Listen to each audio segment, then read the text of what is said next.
Je crois qu'on a là l'un des meilleurs films de l'année. Et oui, déjà. Only when we make all men answerable to the law, so that it can never happen again. Bonjour à tous, c'est Tato, j'espère que vous allez bien. Et on se retrouve aujourd'hui donc pour la critique de Nuremberg. Donc Nuremberg réalisé par James Vanderbilt. Et donc Nuremberg, ça raconte quoi? Donc ça raconte le procès de Nuremberg, donc qui a eu lieu en 46, je crois, en 1946. Donc procès qui a vraiment existé, hein, et qui avait pour but de juger des nazis. Parce que bah voilà, les nazis, soit ils se suicidaient, soit on les jugeait en gros, soit certains d'entre eux, c'est vrai, arrivaient à se sauver et à se cacher. Dans un autre pays, mais bon, tôt ou tard, peut-être qu'on les aurait retrouvés. Et donc, ici, on va suivre donc le début du procès Nuremberg, surtout le cas de Hermann Göring, donc interprété par Russell Crowe. Et donc, il y a le personnage de Rami Malek, qui joue le Foley, je crois qu'il l'appelle. C'est un docteur, un psychiatre, je crois. Bref, ou un psychologue, bon, je sais plus, qui est là donc pour s'assurer de la santé de chacun des nazis, parce que le but, c'est qu'ils soient jugés. Et le truc qu'il y a, c'est qu'il faut juger de leur santé mentale, parce qu'ils ont peur qu'il y ait des suicides. Et donc, le film retrace en fait comment le procès a réussi à avoir lieu et le début du procès. On va pas suivre je sais plus, il y en a eu beaucoup des accusés. Il y en a pas eu que 12. Là, c'est parce que c'est la première vague en gros, mais il y en a eu plein d'autres. Et on va surtout suivre le procès de Hermann Göring et c'est surtout lui qu'on va suivre en détail. Il y a les autres, mais c'est surtout, le cas Hermann Göring qu'on va suivre, donc qui est quand même, qui était le bras droit d'Hitler et qui était censé être enfin, quand Hitler est mort, c'est lui qui aurait dû prendre la suite du commandement normalement, donc voilà. On n'est quand même pas sur le plus gentil des nazis. Et moi, je vous conseille vraiment d'aller le voir parce que c'était génial. Vraiment, je me suis régalé devant ce film. Alors déjà en termes de jeu d'acteur, c'est un truc de dingue. Donc déjà Russell Crowe qui joue donc, Hermann Göring, il s'en sort merveilleusement bien. Non, non, mais vraiment, hein, il joue super bien Russell Crowe. Rami Malek, bon, enfin on le sait que c'est un bon acteur, mais là, il nous le remonte encore.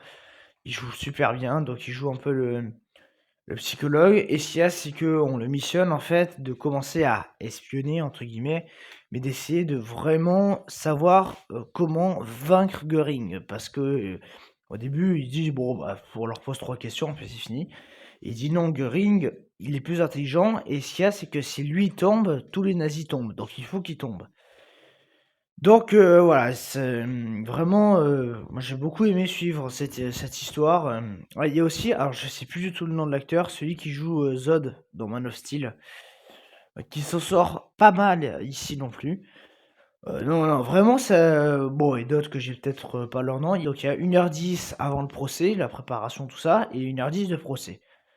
Alors les 2 parties sont très, très, très intéressantes.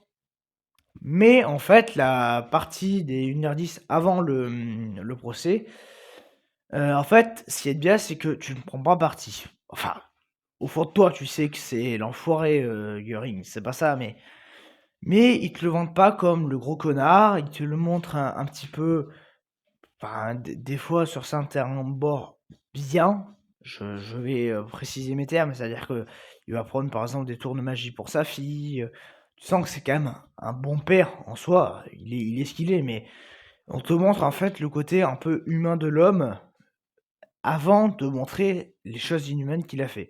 Parce que quand le procès commence, là, tu vois tous les trucs, inhumains qu'il a fait, et donc c'est à partir de là, en plus, qu'il commence, à s'échauffer Rami Malek et un peu à en avoir marre de Göring.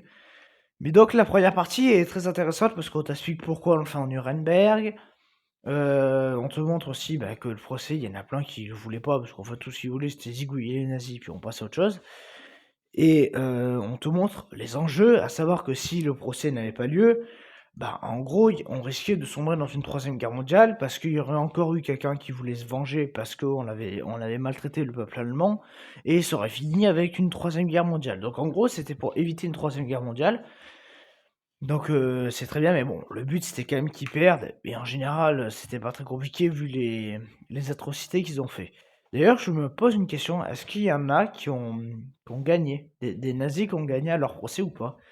C'est vraiment une question que je me pose parce que bon, voilà, en général, quand tu là, on se doutait très bien que t'étais pas très gentil, quoi. Donc à mon avis, les gens votaient pas en ta faveur, mais bon.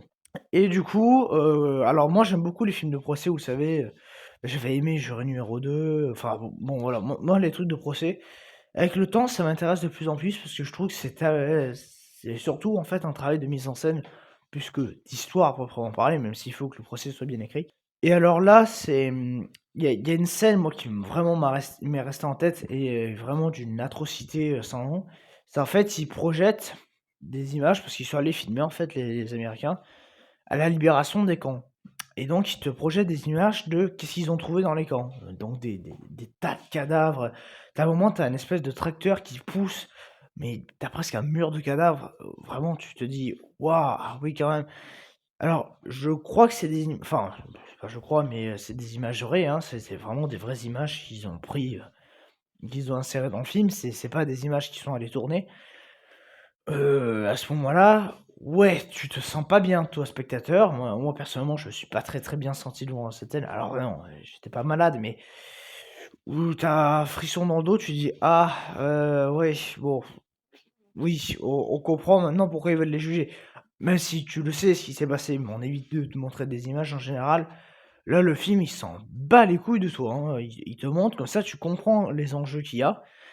Et on te montre du coup le sang-froid dont fait preuve Göring, parce qu'en fait, pour lui, c'est normal, enfin, il s'en bat les couilles et ils essaient donc de le piéger et tout et bon, Rami Malek, du coup, suite à tout ça, s'énerve un peu en disant: «Arrêtez de dire vos conneries, c'est pas possible que vous le savez pas alors que vous étiez le bras droit d'Hitler, vous étiez le premier au courant, gna gna gna». Et j'ai vraiment beaucoup aimé ce film, je trouve que il s'en sort très bien, dans ces 2 parties. La partie procès, tu comprends ce qui arrive, tu comprends les enjeux, et ce qui est bien, c'est que c'est pas tout le film qui est ça. C'est que tu as une première partie qui te montre un peu les personnages qui te les développent et sans être chiant, parce qu'au contraire, j'ai trouvé ça très intéressant et qu'on te montre un peu le côté psychologie, bah, qu'il faut bien un psychologue ou «s'occuper d'eux» entre guillemets pour éviter qu'ils se butent, histoire qu'ils aient vraiment un procès. Niveau costume aussi, c'est très, très bien fait. Les décors sont très bien faits parce qu'ils ont quand même reconstitué alors bon, ne vous attendez pas à une ville entière comme en 45, 45-46. C'est, des rues, des trucs comme ça, mais bon et donc j'ai vraiment beaucoup apprécié ce film et vraiment, je vous le conseille, il est très, très bon. Donc n'hésitez pas à vous abonner, à mettre un pouce bleu et à mettre un commentaire ce que vous avez pensé donc du film Nuremberg et donc moi, je vous dis à très bientôt pour de prochaines critiques. Allez, ciao.